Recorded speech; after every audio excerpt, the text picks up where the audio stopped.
you've encountered in your coaching career? Unique in the sense of, kind of obviously the way the season ended last year is not something you ever want to get used to. But we've had 2 or 3 years now where we've had to incorporate 20 plus new guys on the roster.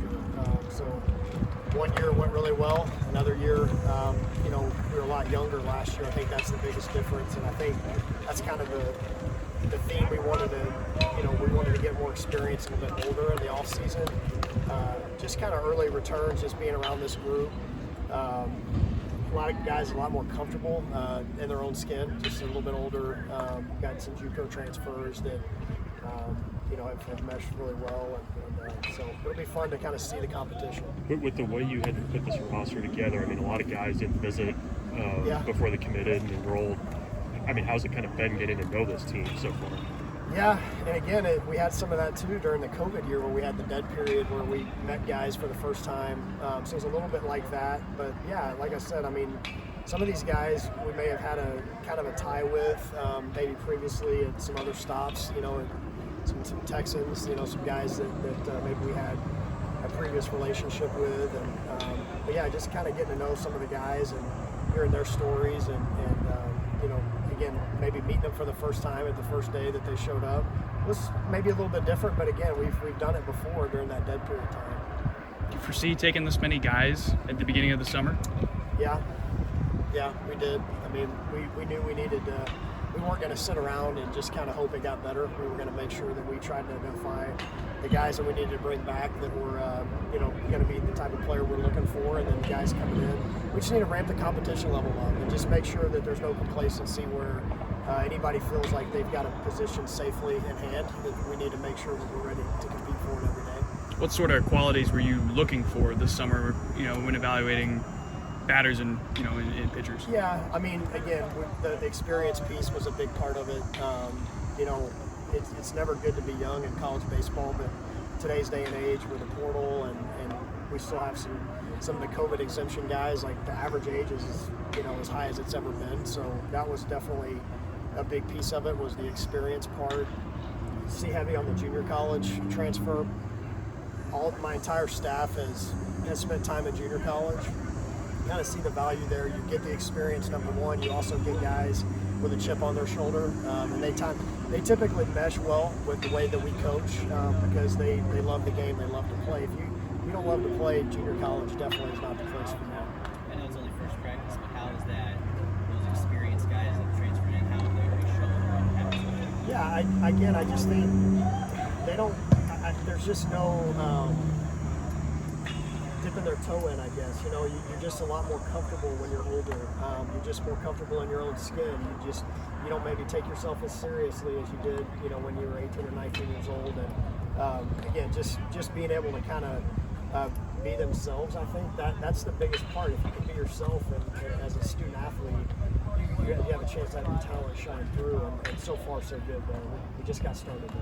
What about with some of those younger guys? How do you anticipate on meshing well with the guys coming in from the deeper level and older guys? Yeah, the good thing is we had some of our freshmen. They went off and played in college summer leagues this summer. A couple of them, Dylan Carey did, and Hayden Lewis went off and played college summer ball. And had the rest of some of the young guys here for summer bridge. We had the Kyle Perrys and the Jake Bunzes and the Shea Shannemans. Those guys were all here this summer. So they were able to get acclimated with those guys and, really just getting that experience right away. It's not as big a class of freshmen. I think we had 18 freshmen last year. So it's a smaller group of freshmen, and they've done a really nice job of just diving in head first. Obviously, it's the first day, right? But what is your overarching goal or hope that you can accomplish this fall? I just want to see the show up every day and compete mentality that we need to see, and I think you will get that organically with this group because of the numbers that we have, and also just you guys can look around and they can see like, man, I better bring it today or else somebody else is going to be ready to kind of push me for my job. So that's really, it's the urgency. I want to feel the urgency. I want to see guys show up with that urgency to be a championship caliber team. Again, you're going to make plenty of mistakes. You're not going to be that on day one, but can you have that championship type urgency? That's what we want to see. How do you balance the urgency? Sorry, go You went ahead. after a lot of veteran rotation pieces over the summer. But how important was it to get Kyle and Shea back as well? Yeah, you know, obviously you don't want to have KP back based on an injury, but he's been through it before. He's got a great attitude. You know, maybe you see a guy like him and Shea take on a different role this year. I know Shea's talked about, and we've talked to him about potentially being a bullpen piece for this team. That hopefully that means we're good enough at the front of games, and hopefully some of those transfers that we brought in, some of the younger guys in our program that have gotten better, can push for those weekend spots. So you can use a Shea, you can use a Perry. I don't know. I think those guys they like to wear their spikes every day. They kind of have that everyday mentality, and I think maybe that'll suit them a little bit better. Their frame of mind just to kind of be in that everyday mentality as a bullpen guy. But having those guys back. I never would have guessed it before the year last year. You can throw Everett in that group as well. Having those fifth-year guys back, it is, I mean, we saw it a couple of years ago how important it is. Do you plan on training Shea right away in the bullpen, or is it kind of wait and see? No, he's definitely going to kind of trend to be more of a shorter stint guy. I mean, he's been working really hard on his own this summer, continue to develop some other pitches that he can use as weapons out of the bullpen. He's eager to do it. He'll do whatever we ask him to do, but right now the plan is to kind of see him in that mode where you use him a couple times a week. How do you balance the urgency of this fall and the guys that there's going to be 7 guys who don't come back on this team in the spring with the fact that there's a bunch of new guys and there needs to be chemistry that is built this summer? Yeah, I think when you work really hard, you tend to have good chemistry because you go through some shared sacrifice together a little bit, and when you show up and put sweat in the bucket like you're supposed to at practice, you kind of look around and everybody just kind of feeds off of that. So I don't think anybody's looking at it in terms of the what if, what if I'm not, one of the last men standing. I think some of that stuff plays itself out. There's injuries that happen. There's other things that come into play. But I think just that coming to work every day, putting the sweat in the bucket, I think that chemistry kind of evolves naturally that way. Do you have guys that are limited or out for the fall that you know now? Or? Yeah, we'll have KP, obviously. Perry will be out for the fall. Buns won't be ready. Ornelas will be out for the fall. He's nothing, just precautionary a little bit with him. We pitched this summer. No need to push it with him. Right now, those are the main guys.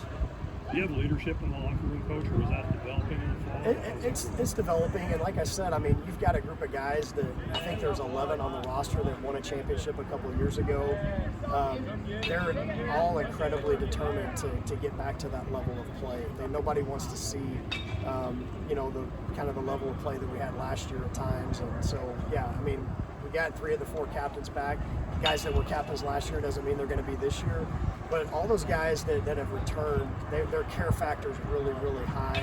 And now it's just a matter of understanding that, hey, to be a leader, sometimes you got to get a bit uncomfortable. And if you see some things that need to get handled, that handle it. So I look forward to seeing kind of how that plays out throughout the fall. Emotion-wise, day one, I mean, we talked about the same things. What else are you guys doing? That's really it. I mean, I told the team, it's our first day of practice, but there's not really much that needs to change. I think the message has always been very similar since we've been here. It's like, just use today as a day to get a little bit better than we were yesterday. And that urgency was here, guys showing up voluntarily this summer when they were done playing, getting to know each other, working really hard in the weight room and conditioning so far. And just get a little bit better today in practice and continue to show that urgency and do what it takes. Other than maybe effort, I mean, what does a guy need to show you this fall that he's ready for the roster? Well, I mean, obviously effort that's just kind of the price of admission, I guess. You got to be able to hit high-level pitching as an offensive player. I mean, and we've got some guys that throw, that have some velocity on this year's staff. So handling the best velocity is obviously a big deal, and being versatile. I think just if you can play multiple positions, that helps out. You kind of look at it like a big league club too. I mean, if you got a guy that can play 3 or 4 different defensive positions, he makes himself, pretty indispensable. So, guys that can consistently barrel the ball up, and if you can play premium defense in a couple different spots that holds.